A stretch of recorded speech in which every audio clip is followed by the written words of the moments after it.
நாம் இன்றைக்கி பார்க்க போகிறது ரொம்ப சிம்பிளான ரெட் ரைஸ் தேன்குழல் முறுக்கு. அதாவது சிகப்பு அரிசியில் எப்படி தேன்குழல் முறுக்கு பண்ணுறதுன்னு பார்க்கலாம். ரொம்ப ஹெல்த்தியானது.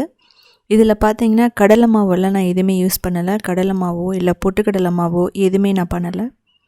எதுவும் நம்ம அரைச்சிட்டு கஷ்டப்பட்டுட்டு இருக்க வேண்டியதில்லை, ஊற வைக்கணும்னு அவசியம் இல்லை. ஸோ எப்படி பண்ணுறதுன்னு பார்க்கலாம். தேன்குழல் அப்படிங்கிறது இப்படி தான் இருக்கும். இப்போ சிவப்பு அரிசி மாவு எடுத்துக்குவோம். அதாவது ரெட் ரைஸ் ஃப்ளார், அது 1.5 கப் நம்ம எடுத்துக்கலாம். எடுத்துகிட்டு இதை நல்லா சலிச்சுக்கணும். ஸோ எந்த அரிசி மாவோ நம்ம எடுத்தாலுமே முறுக்கு செய்யும்போது நம்ம சலிச்சுட்டு பண்ணும்போது அதில் தூசி இருந்தாலும் சரி, கட்டி இருந்தாலும் சரி, இல்லை அப்படின்னா அரிசி உடையாமல் இருந்தாலும் நம்ம இதில் எல்லாம் சலித்து வந்துடும். நீங்கள் சலிக்காமல் போடும்போது நம்ம முறுக்கு பிழியும் போது வெடிக்கும் ஒரு சிலது. ஸோ அதுக்கான ரீசன் பார்த்திங்கன்னா இதுதான். அதனால் சேஃபர் சைட் சலிச்சு எடுத்துக்கணும். இப்போ உளுந்து மாவு இது ரெடிமேடாக கிடைக்கிது. ஸோ நீங்கள் இதை ரோஸ்ட் பண்ண அவசியம் இல்லை. அது ஒரு 1/4 கப் எடுத்துக்கலாம். இதையும் நம்ம என்ன பண்ணலாம் அப்படின்னா சலிச்சு எடுத்துக்கலாம். நீங்கள் ட்ரெடிஷ்னலாக செய்யும்போது சிவப்பு அரிசியை நம்ம ஊற வச்சுட்டு காய வச்சுட்டு மிஷினில் கொடுத்து அரைச்சிக்கலாம்.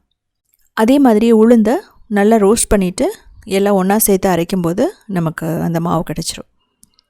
இப்போது ஓமம் போட்டுக்கலாம், எள், அதுக்கப்புறம் மிளகு, பெருங்காயம், பட்டர், உப்பு இதெல்லாம் போட்டுட்டு முதல்ல நல்லா மிக்ஸ் பண்ணிக்கலாம். நீங்கள் ஓமம் உங்களுக்கு வேணான்னா ஒன்றும் பிரச்சனை இல்லை, ஜீரகம் போட்டுக்கலாம். ஒரு சிலருக்கு ஓமம் அந்த டேஸ்ட்டு பிடிக்கும். ஸோ நான் போட்டிருக்கேன். நீங்கள் ஓமம் மட்டுமே போடணும்னு அவசியம் இல்லை, நீங்கள் சேஞ்ச் பண்ணிக்கலாம். நீங்கள் ஜீரகம் போட்டுக்கலாம். ஸோ முதல்ல நல்லா மிக்ஸ் பண்ணிக்கலாம். இப்போ நான் பெப்பர் பவுடர் நான் இதில் போட்டிருக்கேன். ஸோ உங்களுக்கு பெப்பர் வேணாம் அப்படிங்கும்போது நீங்கள் மிளகாத்தூள் அது கூட போட்டுக்கலாம், ஒன்றும் பிரச்சனை இல்லை.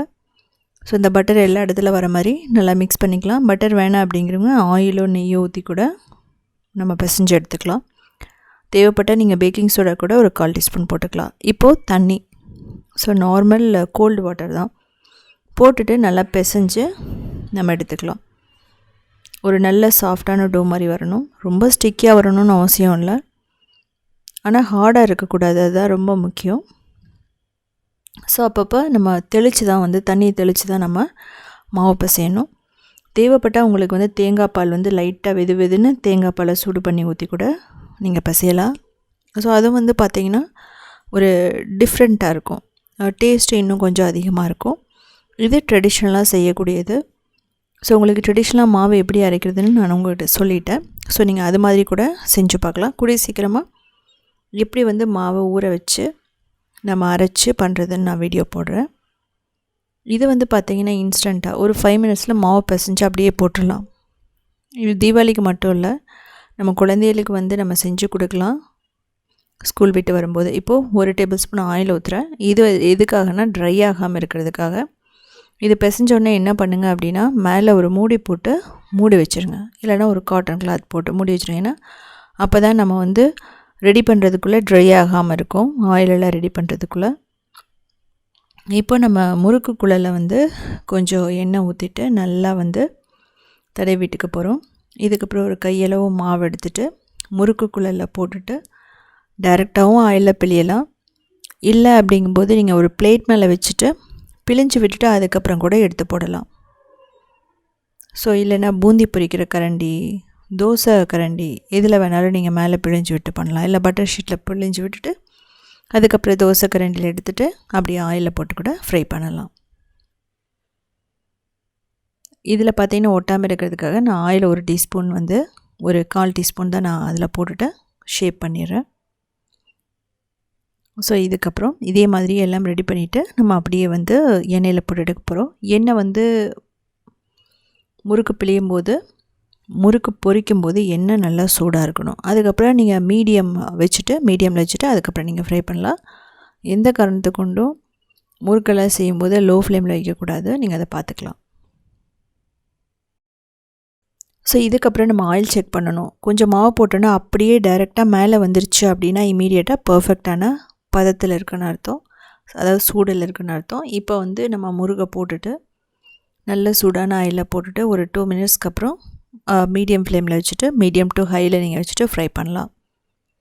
இது எந்த அளவுக்கு ஃப்ரை பண்ணணும்னு கேட்டிங்க அப்படின்னா இதனோட ஆயில் சத்து அடங்கும்.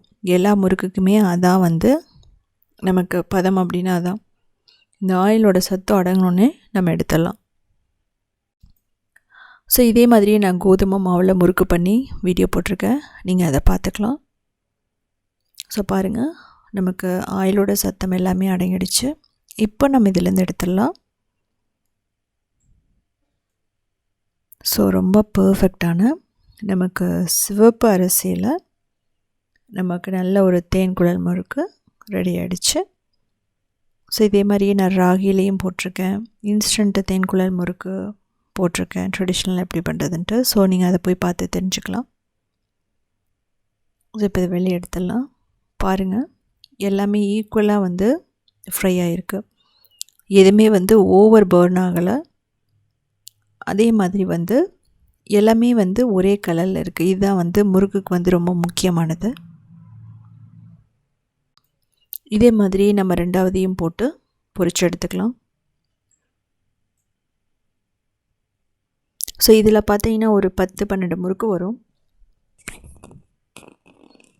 நம்ம 1.5 கப்புக்கே பார்த்தீங்கன்னா நிறைய முறுக்கு நமக்கு வரும்.